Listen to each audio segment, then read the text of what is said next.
Hello, my name is Amber Foster, and today I will be presenting my doctoral capstone project, which is titled Promoting Equitable Access to Music Through Implementation of an Eye Gaze Musical Instrument, iHarp, in a Special Education School.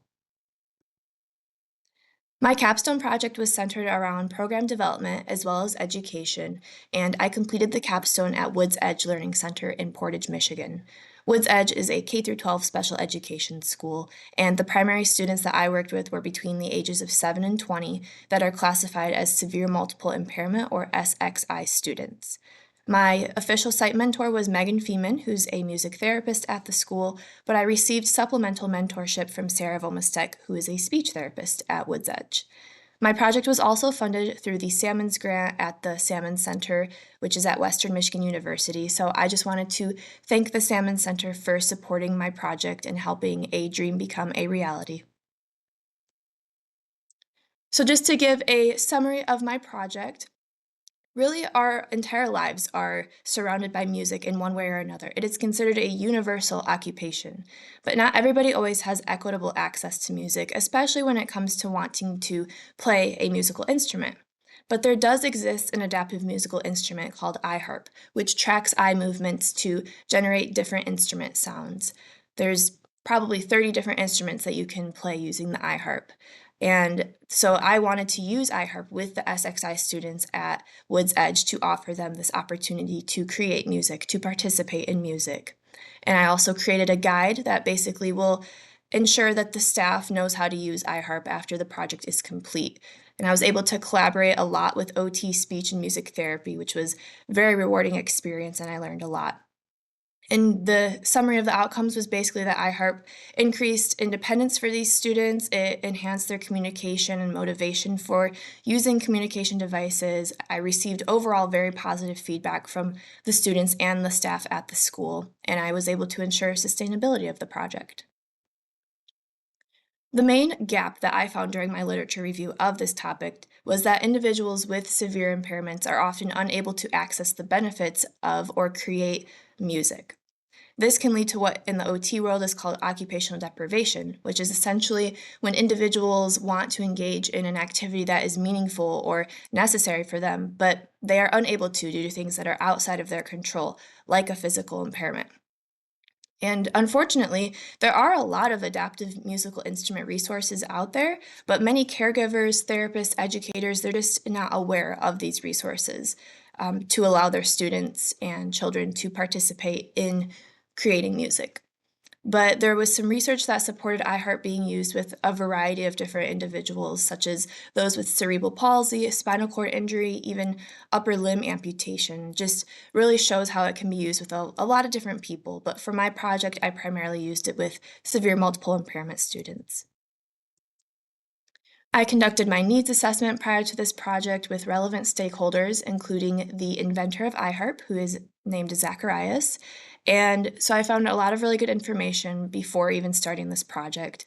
So some of the strengths were that iHarp has already been used in other schools, and it gives a great way to grade up and down to meet the individual's needs in whatever way that they need. And then the weaknesses were that right now at Woods Edge, there was not currently any way for those students in the SXI classrooms to engage with creating music, especially something that could track their eyes. And there could potentially be a learning curve for the students and the staff at the school. Some of the threats were that there could be a lack of funding to pay for iHeart because you have to buy one subscription for each device, so that can get expensive. There could also be some calibration or technical difficulties that just come with the nature of using technology, especially that is something is a little more new.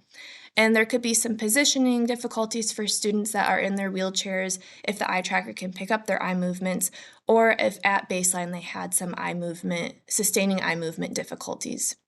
There were some opportunities, though, with the project, potential for obtaining some formal data that could support students in a lot of different ways for funding different things, meeting their IEP goals, or even starting an eye gaze music group using iHeart.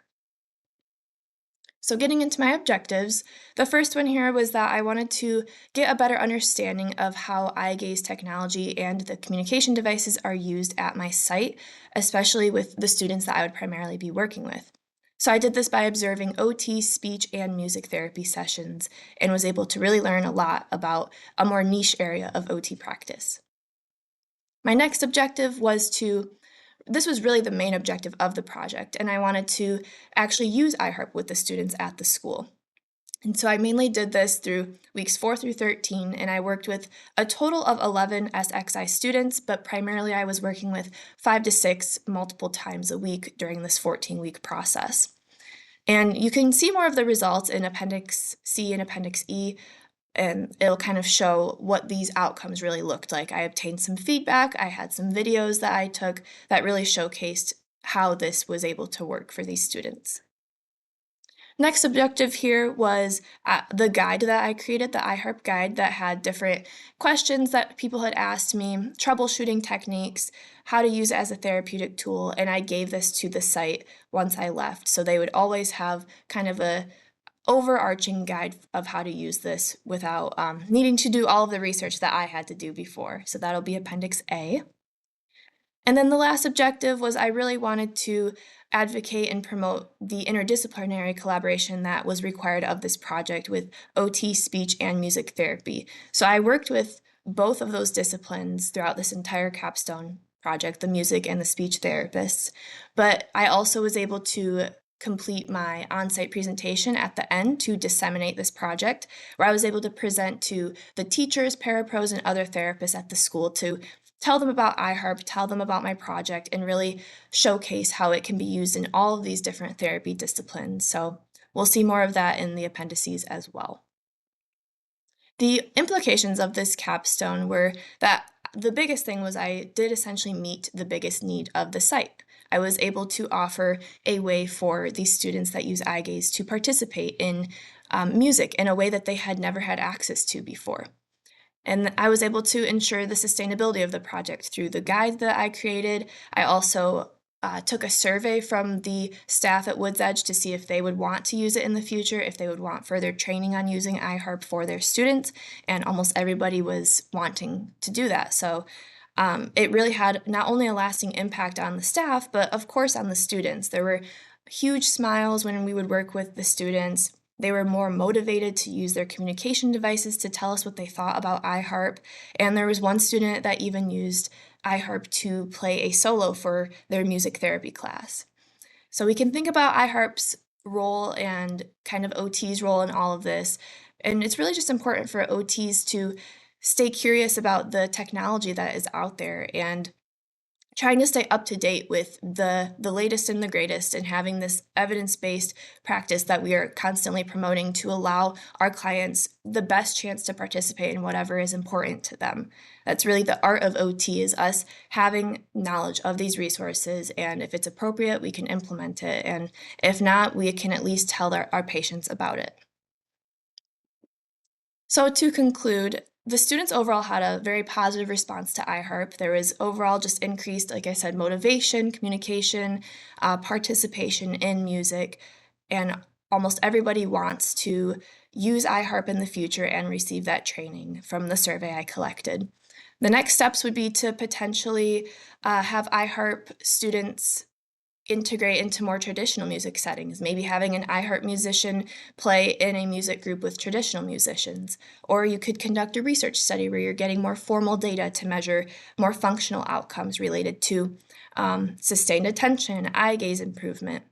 But really tying it back to OT, it's kind of our job as OTs to find those creative loopholes and outlets to break down the barriers and create more access for our patients in whatever occupation that they want or need to be able to do.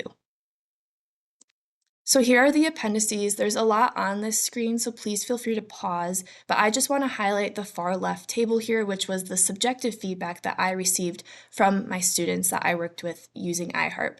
And so you can pause and read what the students had to say. You can read the survey on the far right, the guide in the bottom, and my presentation in the center. And on the next slide, I will be showing a video of a student who gave me permission to share a little clip of them playing the iHarp.